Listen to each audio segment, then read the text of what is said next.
डर। आज मैं आप लोगों को बताता हूं कि आखिर डर क्या होता है।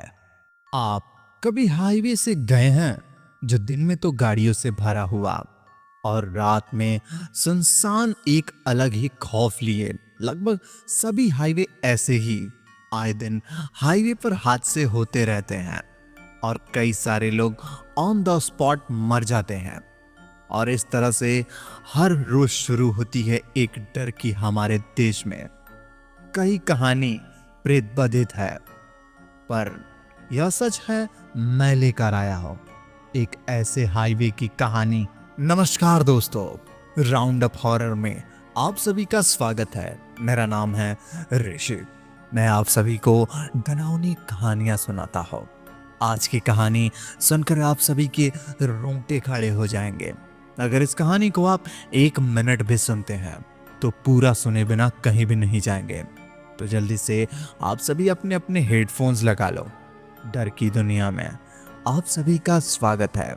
बढ़ते हैं कहानी की तरफ। एक बार 7 दोस्त जो हैं, रोहन, राजू, कमलेश, रोनी, श्याम और हितेश, टिनी, एक ही कॉलेज में पढ़ते हैं और सभी दोस्त बहुत अच्छे घरानों के थे।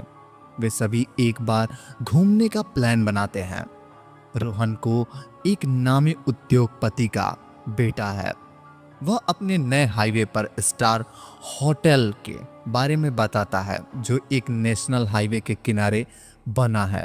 और वहां पहुंचने में 10 घंटे लगते थे, क्योंकि वह नई ब्रांच दूसरे शहर में थी। तो वे भी सभी अपने अपने घरों में परमिशन लेने के लिए उन्होंने एक झूठा प्लान बनाया कि हम अपने कॉलेज में रिसर्च के लिए दूसरे शहर कॉलेज में जाना है, तो उन्हें आराम से परमिशन मिल जाएगी। और सभी ने घर में ही यही बताया और उन सबको परमिशन मिल गई। मिलकर अगली रात 10 बजे निकलने की सोची। रोहन और उसके दोस्त सभी गाड़ी में बैठकर आराम से मस्ती करते हुए निकल जाते हैं और आगे जाकर वे एक ढाबे पर खाना खाते हैं और बियर भी पी लेते हैं। कुछ दोस्त के लिए यह रख लेते हैं और वह सब ढाबे पर जाकर पूछते हैं, तो पता चलता है कि यहाँ से एक शॉर्टकट रास्ता है जो मुख्य हाईवे के बगल में जाता है। और लोग आगे जाकर हाईवे और दोनों एक हो जाते हैं। पर ढाबे वाले ने बताया कि इस रास्ते पर वह रास्ता बहुत खतरनाक है और रास्ते में कहीं भी मत रुकना। वह सारे दोस्त एक साथ हंसते गाते निकल जाते हैं और ढाबे वाले की बात भूल गए और गाड़ी को उत्तर की ओर बियर पीने लगे। वहां एक बोर्ड जिस हाईवे की तरफ 5 किलोमीटर थे, और वह सभी फिर गाड़ी में बैठ गए और लगातार 1 घंटे चले। तो फिर वही बोर्ड दिखा। पहले उन्होंने ध्यान नहीं दिया और फिर वह वही आ गए जहां से चले थे। अब फंस गए थे एक शैतानी रूह की पकड़ में। अब कैसे बच पाएंगे वो एक रूह से? जब उन्होंने उस जगह के चक्कर काटे तो वह फिर वहीं पहुंच जाते हैं जहां से शुरू हो गए थे। और एक जगह पर गाड़ी खराब हो गई। रोनी ने जो गाड़ी चला रहा था, वह गाड़ी चेक करने के लिए उतरा तो उसने बोनट खोला तो उसे बोनट में कुछ खराबी नहीं दिखी। पर उसने इस जंगल में मजाक करने का बोनट में सूझी, तो वह पेड़ के पीछे जाकर छुप गया। और तभी हितेश ने देखा कि रोनी तो वहां नहीं है। वह डर गया। उसे वह चेतावनी याद आई जो ढाबे पर वाले ने कहा था कि कोई भी रास्ते से गाड़ी मत रोकना। और वह जोर से चिल्लाने लगा तो उसकी आवाज सुनकर सब जाग गए और डर भी गए। सारे दोस्त नीचे उतर गए, बस एक को छोड़कर। और तभी अचानक रोनी बाहर निकल कर आता है और सब खुश हो जाते हैं। पर उनको नहीं पता था उनकी खुशियां को एक शैतानी रूह की नजर लग चुकी है। अब रोहन ने कहा कि चलो पैदल चलते हैं। आगे, पर उनको पता है क्या है कि वो कितनी बड़ी मुसीबत में थे। और सब दोस्त गाड़ी से अपने अपने घर बैग लेकर आगे बढ़े। वे लगातार चलते रहे। रोहन ने कहा कि मैं अभी गूगल मैप करके लोकेशन चेक करता हूँ, पर वहाँ तो सिग्नल नहीं है। सबने दोस्तों ने अपने अपने मोबाइल चेक करे तो किसी के फोन में सिग्नल नहीं थे। अब थक कर वहीं सड़क के किनारे लेट गए और सो गए। तभी सबसे पहले रोनी की नींद टूटी तो उसने देखा कि उसका कोई भी दोस्त वहां नहीं है और जंगल से रोने की आवाज आ रही है। तो वह उस जंगल के पीछे गए तो उसने देखा कि सफेद आदमी एक छोटी काली बिल्ली मियाओ कर रही थी और वो आदमी रो रहा था। और जैसे ही उसने उठाने के लिए हाथ बढ़ाया और रोनी जोर से चिल्लाने लगा। और रोहन और उसका दोस्त रोहन और उसके दोस्तों ने उसे बहुत ढूंढा पर वह नहीं मिला। रूहानी ताकत ने उसके सपनों पर कब्जा कर लिया और रोनी को मार दिया। अब उनका एक दोस्त हमेशा के लिए खो गया। सब इस बात से डर गए और गाड़ी की तरफ भागने लगे, पर वह भाग नहीं पा रहे थे और न उस हाईवे से कहीं आगे जा पाए। फिर सब एक साथ बैठ रहे थे, पर एक काला साया आसमान से उड़ता हुआ दिखा और उसके ऊपर एक बिल्कुल जंगल की तरह आया।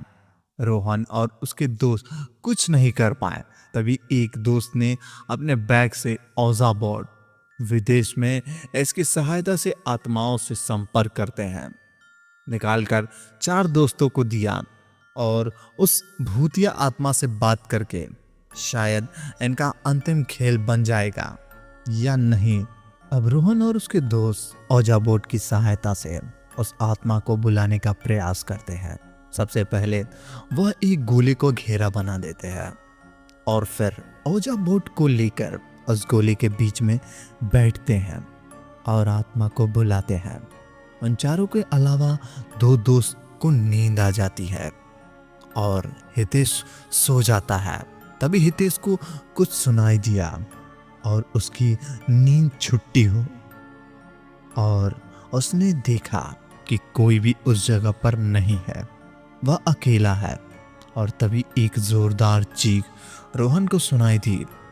वो दोस्त उस घेरे से बाहर आ गए और आवाज कुछ जाने के लगे तो उनको पीछे एक आवाज आई, कहां तक जाओगे तुम बचकर? ये मेरे सपनों की दुनिया है, मैं तुम में से किसी को नहीं छोड़ूंगा। और एक भयानक चीख के साथ हितेश को भी ले गई। अब बस 5 दोस्त जीवित बचे। वे बहुत रोए और दुखी हुए कि एक शैतान उनके सपनों से खेल रहा था और उन्हें एक एक करके मृत्यु के आगोश में भेज रहा था। और अब जान पर बनी गई। सब अपना ही सोचें।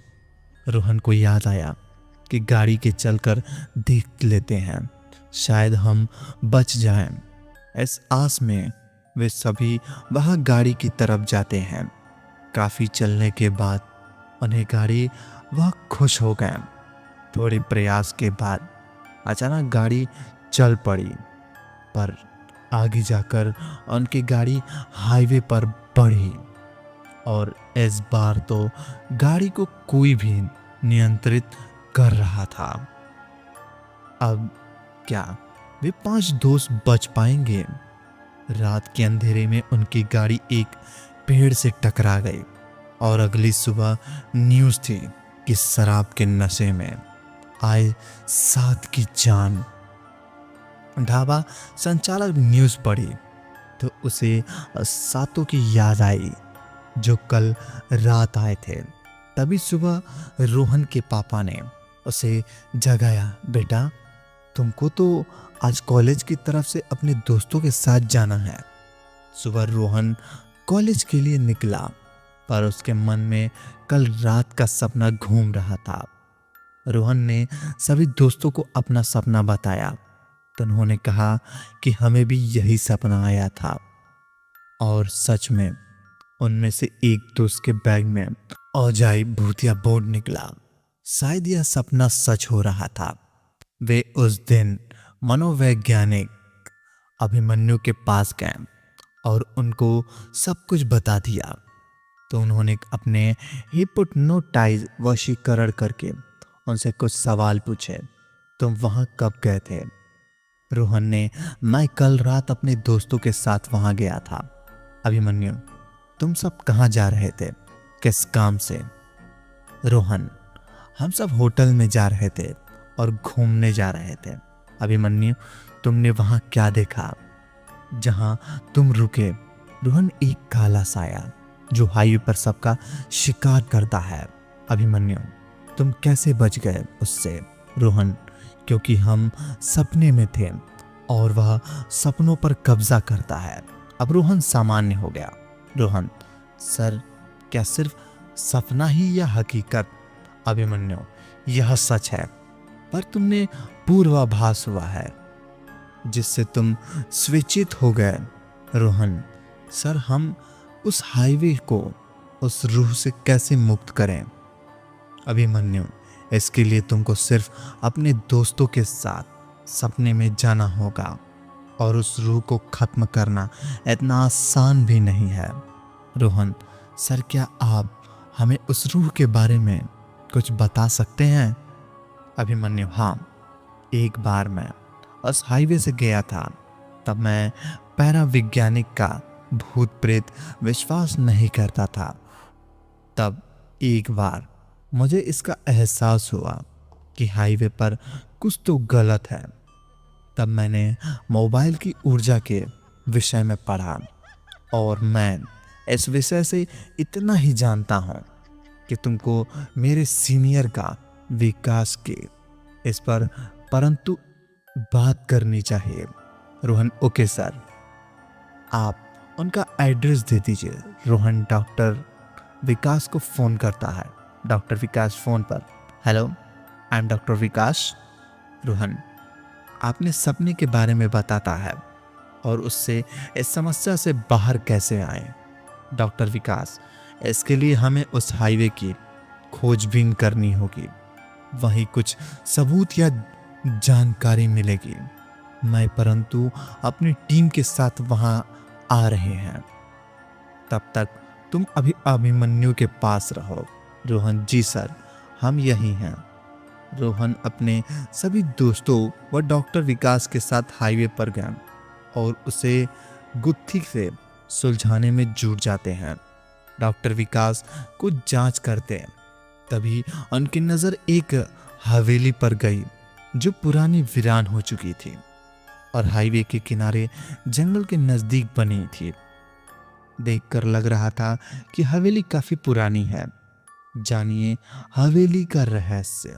क्या वह लोग उस आत्मा को खत्म कर पाएंगे या वह पांचों अपनी जान से चले जाएंगे? पूरा कहानी जानने के लिए मिलते हैं अगले भाग में। तब तक के लिए धन्यवाद। अगर कहानी पसंद आई हो तो वीडियो को लाइक और चैनल को सब्सक्राइब कर दो ताकि हमारी आने वाली कहानियां सबसे पहले आप तक पहुंचे। धन्यवाद।